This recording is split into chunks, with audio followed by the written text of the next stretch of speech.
اعوذ باللہ من الشیطان الرجیم بسم اللہ الرحمن الرحیم۔ عرب قبل از اسلام۔ وجہ تسمیہ۔ عرب کی وجہ تسمیہ کے بارے میں دو بیانات ہیں۔ ایک یہ کہ عرب کے لفظی معنی فصیح اللسان اور زبان آور کے ہیں، چونکہ عرب اپنی فصاحت اور زبان آوری کے مقابلے میں ساری دنیا کو ہیچ سمجھتے تھے، اس لیے اپنا نام عرب یعنی فصیح اللسان اور دوسری قوموں کا عجم یعنی ذولیدہ بیان رکھا تھا۔ دوسرا یہ کہ عرب مشتق ہے عربہ سے، جس کے معنی وشت و صحرا کے ہیں۔ چونکہ عرب کا بڑا حصہ دشت و صحرا پر مشتمل تھا، اس لیے سارے عرب ملک کو عرب کہنے لگے۔ جغرافیائی شکل کے اعتبار سے عرب جزیرہ نما ہے، جس کے تین طرف پانی اور ایک سمت خشکی ہے۔ مغرب میں بحیرہ قلزم، آبنائے سوئز اور بحیرہ روم ہے۔ مشرق میں بحر ہند، خلیج فارس اور بحر عمان۔ جنوب میں بحر ہند، شمال کی حدود بہت مختلف ہیں۔ بعض جغرافیہ دان شام تک اس کی حدود کو وسعت دیتے ہیں۔ عرب کی اب تک باقاعدہ پیمائش اور مردم شماری نہیں ہوئی ہے، لیکن تخمینی رقبہ 12 لاکھ مربع میل ہے، جو جرمنی اور فرانس سے 4 گنا ہے، اور آبادی 1 کروڑ کے قریب ہے۔ ملک کا بڑا حصہ ریگستان و صحرا پر مشتمل ہے۔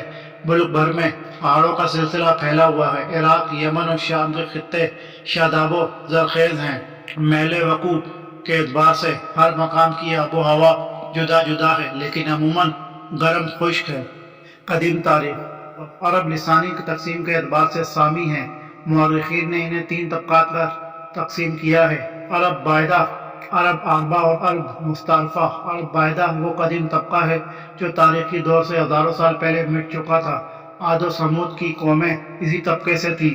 اشعار عرب اور بعض الہامی صحیفوں کے علاوہ کسی تاریخ سے ان کے حالات کا پتہ نہیں چلتا۔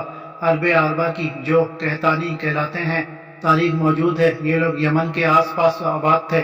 یہی لوگ عرب کے اصل باشندے ہیں، اور عرب کی قدیم تاریخ انہی سے وابستہ ہے۔ عرب میں ان کی بڑی بڑی اور ترقی یافتہ حکومتیں تھیں۔ ان کے عظیم الشان محلات کے کھنڈرات اب تک عرب میں پائے جاتے ہیں، جو ان کے دنیاوی جاہ و جلال کے شاہد ہیں۔ تیسرا طبقہ عرب مستعرفہ کا ہے۔ یہ حضرت اسماعیل علیہ السلام کی نسل سے ظاہر ہوا۔ ظہور اسلام کے وقت یہی 2 طبقے عرب میں تھے، اور اسلام کی ابتدائی تاریخ انہی سے وابستہ ہے۔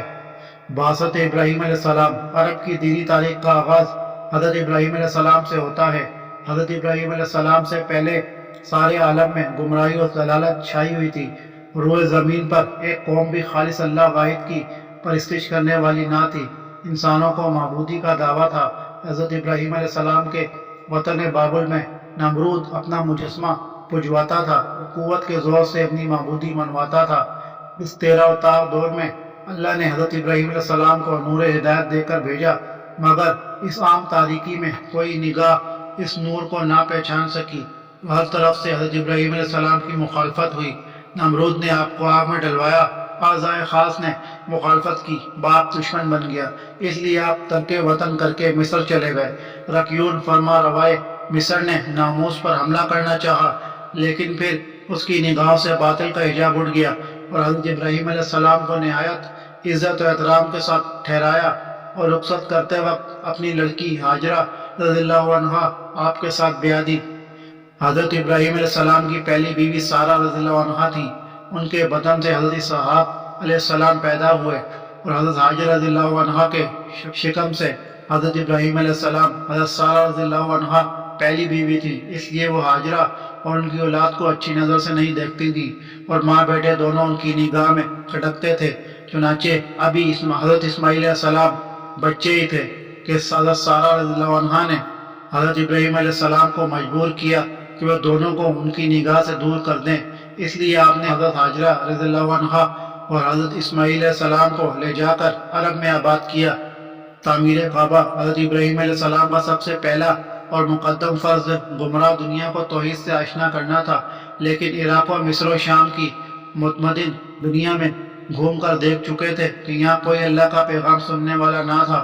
اس لیے توحید کی اشاعت و تبلیغ کے لیے ریگستان عرب کا سادہ صفحہ، جو اپنی اصلی فطرت پر اور تمدن کی نقش آرائیوں سے پاک تھا، انتخاب کیا۔ حضرت اسماعیل علیہ السلام کے مستقر مکہ میں اللہ واحد کی پرستش کے لیے بے چھت کا ایک چھوٹا سا گھر بنایا اور حضرت اسماعیل علیہ السلام کو اس کا متولی بنا کر اس گھر کی آبادی و مرکزیت اور نسل اسماعیل علیہ السلام کی برومندی کے لیے اللہ سے دعا کی۔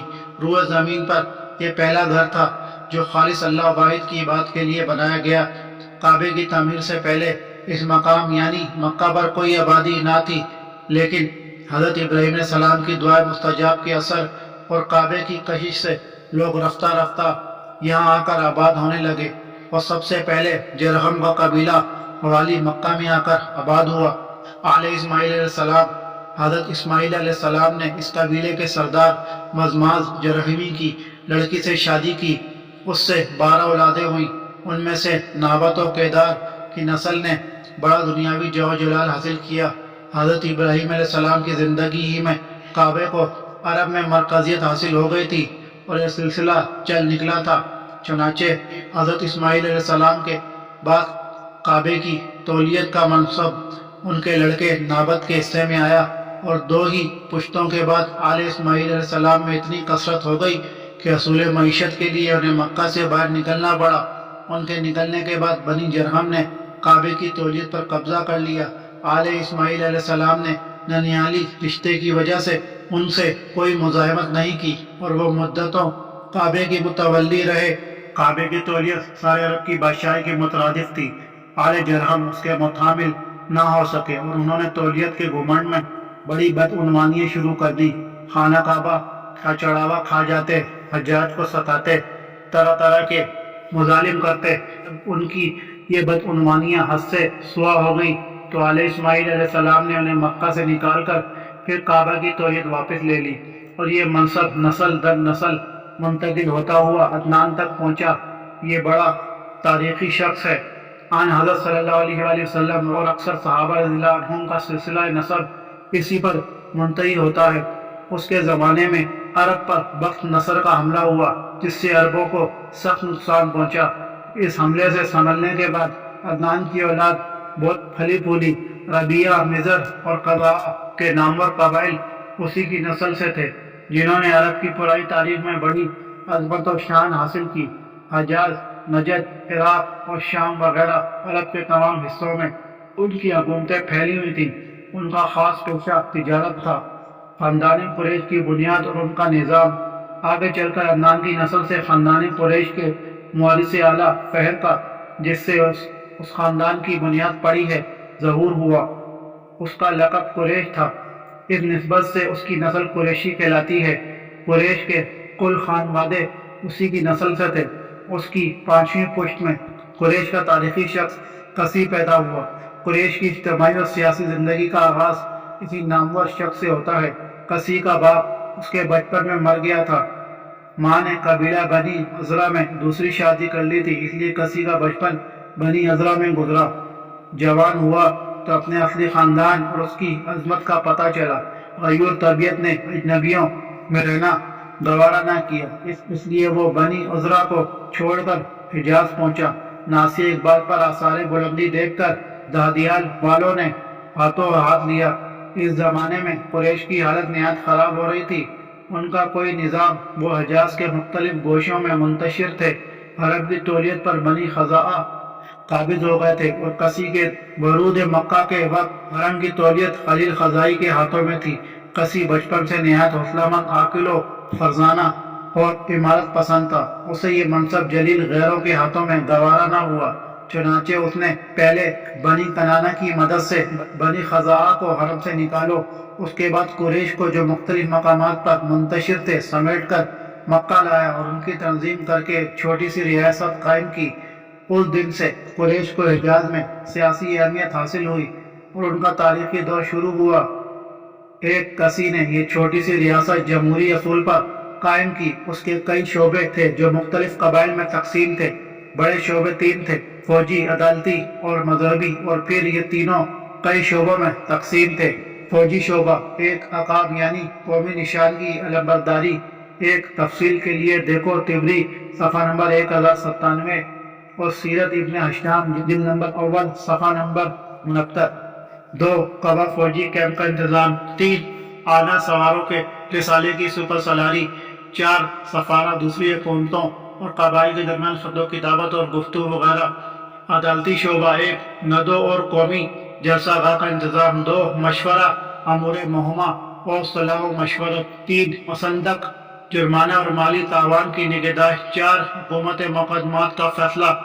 مذہبی شعبہ 1 سقایا حاجیوں کے خورد و نوش کا انتظام۔ 2 ہمارا خانہ کعبہ کا انتظام۔ 3 رفادہ حاجیوں کی مالی اعانت۔ 4 سدانہ خانہ کعبہ کی کلی برداری۔ 5 احسار بتوں سے استخارہ کی خدمت۔ 6 اموال المیجرہ بتوں کے چڑھاوے کا انتظام۔ یہ تمام عہدے قریش کی مختلف شاخوں میں تقسیم تھے۔ ظہور اسلام کے وقت ان کی تقسیم تھی۔ اقاب بنی امیہ، قبا اور قعنہ بنی مخزوم، سفارت بنی عدی، ندو بنی عبدالدار، مشورہ بنی اسد، اشناق بنی تیم، حکومت بنی سہم، سقایا اور امارہ بنی ہاشم، رفادہ بنی نوفل، سدانہ بنی عبدالدار، احسار بنی جمع اور اموال المیجرہ بنی سہم۔ ایک خانہ کعبہ سارے عرب کا مرکز تھا۔ حج کے موقع پر ہزاروں آدمی جمع ہوتے تھے۔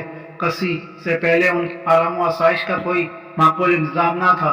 سب سے پہلے کسی نے اس طرف توجہ کی اور قریش سے کہا کہ حجاج صدہا کوس کی مسافت طے کر کے عرب کی زیارت کے لیے آتے ہیں اور ان کی میزبانی ہمارا فرض ہے۔ 2 اس تحریک پر قریش نے اس کام کے لیے سالانہ ایک رقم مقرر کر دی جس سے منع میں حجاج کو کھانا کھلایا جاتا تھا۔ مکہ ایک خشک اور بے آب و گیا مقام ہے۔ کسی نے چرمی حوض بنوا کر پانی کا معقول انتظام کیا۔ 3 کسی کے 6 اولادیں تھیں، عبد دار، عبد مناف، عبدالعزی، عبد تخمر اور مرتے وقت کسی نے حرم کے تمام مناصب عبد دار کو دیے اور قریش کی سیادت عبد مناف نے حاصل کی۔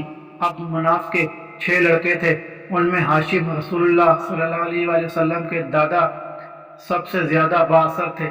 بنی عبدالدار کی نااہلی کی وجہ سے انہوں نے سقایا اور رفادہ کے عہدے عبد دار سے لے لیے۔